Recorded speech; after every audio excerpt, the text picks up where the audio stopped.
And of course, you got to meet a new friend through that O2 show. That's Matt Lucas. He's going to be going into the West End with you. I saw a very curious bit of video because you actually ended up moving in together because his house was far better than the hotel they'd given you. Exactly. Well, I've got to say, in all defence of Cameron McIntosh, he did put me up in a pretty classy hotel. So, Matt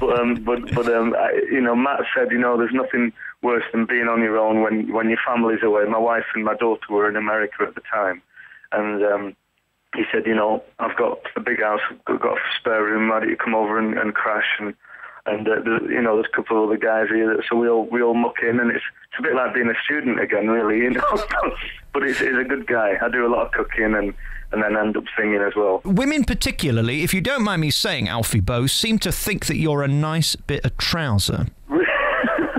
That's very nice.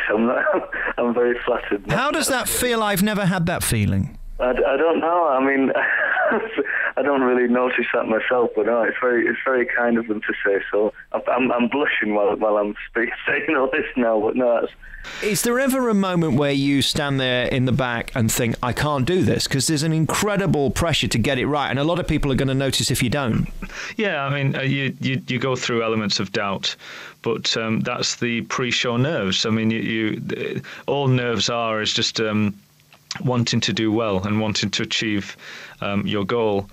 Performances are going to differ from one to another, and you're not really going to. They're going to be good in their own way, but you'll never really, as an artist, you'll never really be satisfied with what you do. Well, I certainly am not. I always want to achieve to do better, to strive to do better. That saddens me in a way, because I wonder whether you enjoyed it as much as we did. I want to think that you could take what we did from your performance. Yeah. How do you keep that in balance? I have to say that I loved every single minute. It was the highlight of my career. Oh, good. Without a doubt, to say that. And I did. I loved every single minute. I loved every person in that audience because I felt connected with every single one of them. Yeah. Especially after the ovation that I got from Bring Him Home, I really felt like I was playing to friends.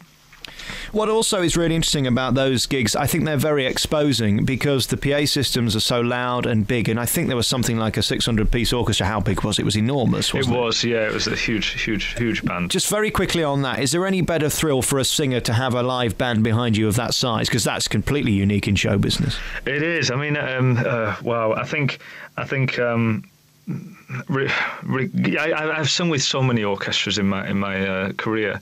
That was something else, to have a band that size and have that volume blasting behind you. That was incredible. I mean, again on an intimate level of performing, recording is always recording your own albums is always a very special event.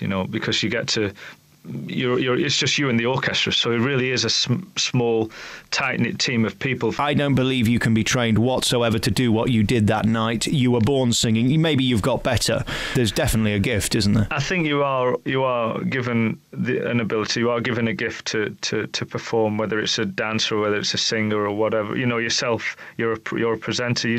But you just work on the talent that you're given to achieve your goals and to improve, to get better. And I never stop learning. I'm constantly learning and striving to do better.